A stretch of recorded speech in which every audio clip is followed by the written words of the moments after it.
Link engaged. Visit us at teamspeak.com. This is it. Game number 3 as we wait to see which foreigner is going to take on the Korean waiting for them in the finals of TL Open number 16. Spawning in the bottom left is sixjax.MajOr. He's loving that pink Terran. His opponent in the bottom right, the angry red Protoss, is iNkA. Absolutely, and he must be angry, not making his warp prism play No, I lost my words. Not making it work twice. Probably not gonna opt it on this map either, so he might be sad about it, or he's happy because he's not gonna be tempted to do that again. Yeah, it's so tempting. It is tempting. Oh, I miss shuttles. I think he had a little bit of a stutter step there, missing his first pylon, now dropping that out. And what do you think about this fast scout by iNkA? I prefer to go for the scout after gateway, but I'm interested to hear your thoughts on the decision. Do you want to hear an anecdote about that? For me, when I was playing Idra in Brood War, I was playing him on Andromeda, and I was scouting after a pylon on a 4-player map, on a big 4-player map in StarCraft 1. And I think he lectured me for 10 minutes about probabilities and taking risks and it being completely retarded to be scouting after pylon, and that completely changed my life forever. I'm serious. I stopped doing that and took my playing more seriously, because as much of a jerk Idra can be, he has some very valid points about some stuff. So do you want to hear an anecdote on the other side? Tell me. Muffed was playing a PvZ on Tau Cross, which is a 3-player map, against a Zerg he knew he couldn't beat. So he proxy two-gated one of the spots randomly, and it worked, and he won. Yeah, I know, I love it. And the thing is, Idra actually respects people doing that, because it's smart if you do it in a tournament, but he's gonna give you so much shit for doing it in a ladder game or a practice game.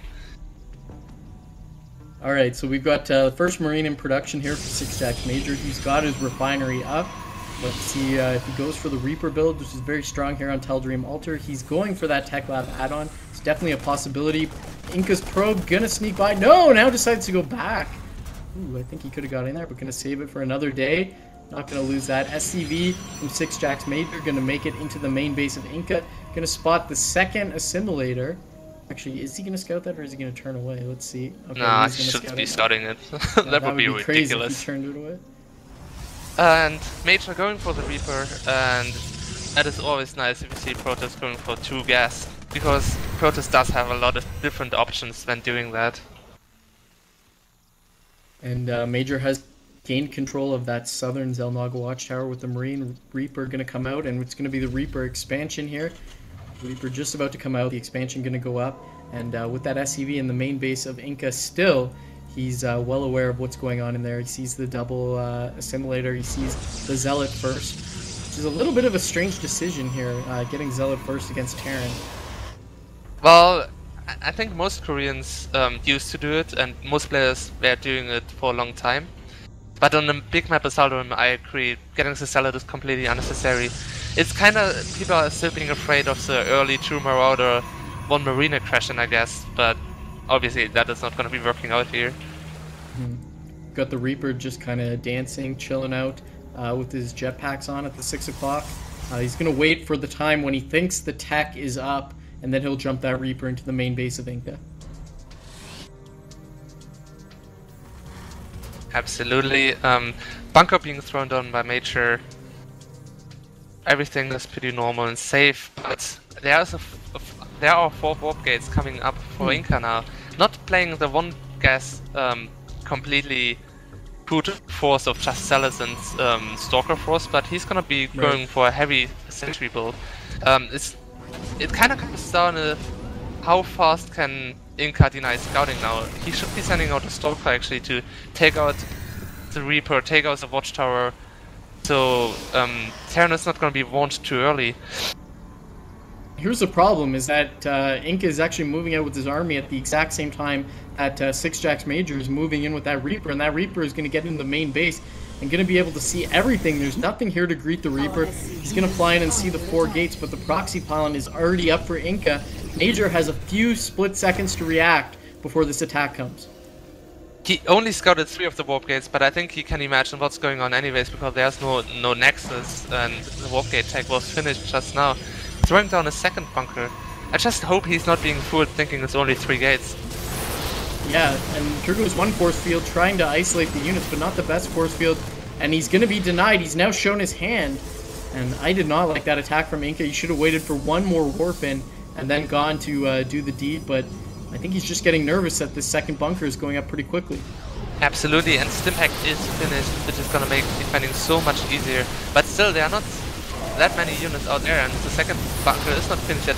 All SCVs are being cut off from repairing as well. Oh my god, he's actually not killing a bunker, now focusing it down, so he does get the first bunker, but the second bunker is down. Major left over with a lot of units. He's going to be able to kill one sentry, which was out of energy anyway. The last force field is dropped, so iNkA is now completely out of energy, using to warp in some more zealots as he goes to work on this bunker and the units outside of the bunker. And Major has lost a lot of SCVs. He's going to be forced to pull more SCVs to repair the bunker, but it looks like the attack has subsided. Absolutely, but I would really like to see iNkA not being too over-aggressive now, because even though he played an all-in build, he did so much economical damage that he can still come back from here. He has a lot of gas, he's got a lot of options for the late game, and he actually does a run by, goes into the main, and is going to be able to do even more damage to economy maybe. I'm shocked at how much value he's getting out of this Zealot and these 2 Stalkers. The Stalker's way down in the red, but the Zealot able to tank for them. Stalker's pulled away, and with this Marauder out, that's going to probably shut it down, but iNkA is continuing to be aggressive here. Absolutely, I'd love to see him throwing down a Nexus now, because realistically it's only going to get harder and harder for him to do more damage. Now he's pulling back his units and hopefully agreeing to my advice. Yeah, let's take a look at the income tab to show the current state of the game. We've got 32 harvesters for iNkA versus 27 for Major. iNkA continuing to warp in units, but it looks like he's pulling back a little bit, going to sacrifice that pylon, and is throwing down his natural expansion.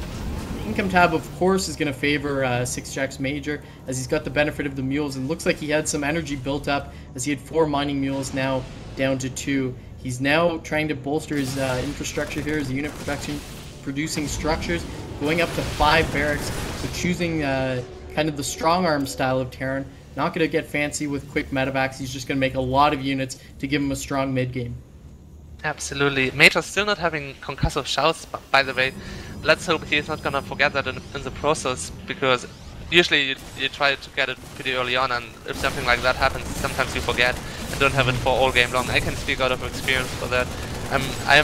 I researched concussive shells in a 50 minutes game after 45 minutes once. I'm not gonna be complaining about them. I kind of like to see iNkA going for an extremely fast third base now, just spending as much gas as he can, and he's getting 2 more gas as well. So if he would just rely on extremely gas-heavy units like sentries and Colossus now and get a fast third base, I think that would be pretty beneficial for him. Yeah, despite the income tab showing that they're fairly close on workers and the units lost tab just favoring sixjax.MajOr a little bit, sixjax.MajOr is ahead, don't make any mistakes about it. iNkA committed to that early attack. It did some damage, but it didn't kill him, so iNkA really needs to take a step in one direction. He needs to tech to something quickly, he needs to expand to a third again more quickly than Major, or he needs Major to make a blunder. He needs something to happen to get him back in the game. Absolutely. He definitely, I mean, doesn't necessarily have to make anything happen if he just continues playing solidly, I'd say. Right. But definitely Major is ahead, and if he continues to play solid again, he's gonna be ahead. Yeah, it's not like iNkA needs to be out on the map trying to make something happen now, but you know, he needs to get in an engagement where he kills a few units, and this may be it, as Major's a little bit out of position, getting completely isolated with the force fields, but with the stim he's going to be able to run away, and I think those units are iNkA's to kill. As he's dancing around, he's got the Guardian Shield up, stim wears off. I think he's going to be able to hunt down, kill those units, and that's going to give... No, he's actually giving it up. Wow. Well, he is a little bit of a scary spot, because if he tries to get those units, he's going to be very vulnerable to counterattack from a flank. So, and Stimpack units can always run away. So if he gets lured into the very corner of the map, he's not going to be gaining anything from that. Meanwhile, iNkA has his robotics up. He's got his robotics bay with that extended thermal lance about 40% done. His first Colossus is out. sixjax.MajOr has add-ons on all his barracks, and he's actually got up to starport tech, getting 2 medevacs out. He's got 2 more in the queue. Once he realizes that Colossi are out, he'll probably switch that over to Vikings once he gets that magic number of 4 or 6 medevacs out. And this observer from iNkA is being very active on the map, spotting everything that Major is doing with his army. Oh yeah, absolutely. I hate having an observer on my tail. I usually try to take it out with a scan, just hoping Major has the right graphics settings to actually see cloaked units correctly. Yeah, and look at this. This may be trouble as iNkA is well aware of this drop coming in, putting some force fields down, but that Colossus out doesn't quite have extended thermal lance yet, so he can't get the maximum value there, but he did do some good damage, shutting down that drop. I would have liked him to bait that in a little bit more, let Major load that up, and then he can come in and completely flank that, but shuts down the drop nonetheless. Ghosty Terran setting up his 3rd expansion. He's got that command center almost done. iNkA's 3rd, nowhere in sight. Absolutely, I couldn't agree more with you about the comments. Luring in your opponent, such a beautiful feeling. If you see something coming, but you don't act like if you see it coming and then just completely obliterate it. It's beautiful. Major actually not having a lot of units. Well, okay, there's a lot of reinforcements, but still, iNkA's army is quite scary, having the 2 Colossus timing, and he's definitely going to be able to deny that expansion for at least a little bit. And after the TSL finals, this is something I've been using a lot, this 2 Colossus timing. Very scary. Force field wall going up, that's going to kill all those units. Those are dead. Vikings coming in to try to deal some damage here, but iNkA has found himself in a very nice position. More force fields going up, killing more units again. Major trying to retreat. He finds a hole in the wall, and he's going to be able to pull through. But that was a nice position for iNkA to get himself into. Absolutely. Supplies are ahead for iNkA now. A 3rd Colossus is coming.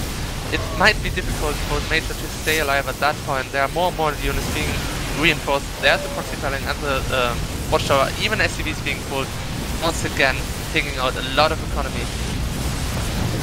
Oh my god, reinforcements coming in for iNkA. He's still got a lot of stalkers taking out that Viking. That Viking was key for Major. iNkA in a full retreat now, trying to save that Colossus. Major stims yet again, trying to take that down. He is going to get it. Stalker's going to deal a little bit of damage. Another Colossus out here. That may be a free kill for Major. He's got to micro that perfectly as he's trying to bring in Zealots, but those are not fast Zealots, and that Colossus goes down. Take a look at where everyone is. We've got 97 supply for our Terran player, Major. We've got 71 supply for the Protoss player, iNkA. 3rd base up for Major. He's now landed it, but it is just a normal command center. Yeah, absolutely, and it shows you how far Major was actually ahead indeed after losing so many units and still being able to defend that attack without taking too much damage. You see iNkA now warping back to his natural, choosing not to warp in at the 4th pylon, and that's the first indication that his attack is over. The second indication, he's begun to go to work, tearing down his destructible rock. So really looking forward to take that 3rd base, realizing that this aggressiveness in the mid game not working out. He'll take it to the late game. Absolutely, and iNkA having one big problem. Well, he has actually a lot of problems not having a 3rd base yet and just starting his speed upgrade for Zealots, but one of his biggest issues is he doesn't even have any upgrades, while there's already 2-1 coming for Terran. He's now getting charge out of that Twilight Council, Chrono boosting it out. If he can survive this just a little bit, if Major doesn't get active, iNkA gets his 3rd base up, maybe trades armies with this Major army that's moving out here, and gets up to High Templar, then he may find himself in a position where he can come back. I think it's really going to hinge on what happens in this next battle, and Major just going to be annoying, take out this assimilator. Yeah, everybody hates being harassed from that ridge over there, I think. And yeah, Vikings are in a nice position now, going to be hitting a few shots on the Colossus. It's very, very difficult to maneuver your Colossus at those natural areas because there are so many cliffs from every side where you can just poke in with a few Vikings and do some damage.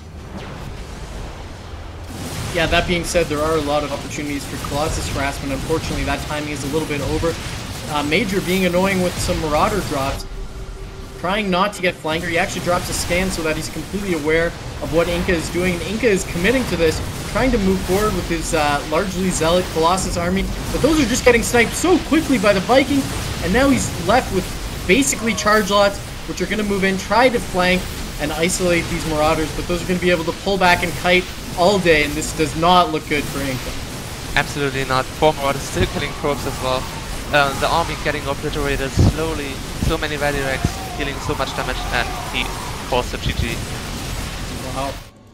So Major gonna take it down 2-1. Very nice play by him. iNkA committed to that early attack. Yes, it did damage, but it did not do enough, and he just never really found that opportunity to bounce back. So we've got our finalists now. It's gonna be sixjax.MajOr taking on the Korean, and I've actually forgot his name, Hwangshin, I believe, from Team MVP. Looking forward to that. Once again a TVP, not a PvP, which I'm not too sad about, to be honest. Yeah, me neither.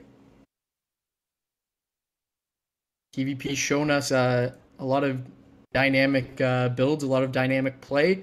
So I'm going to be interested to see. And, you know, I keep bringing it back to this, but it seems like Hwangshin really is that player that has, you know, build ABC where he attacks at time XYZ.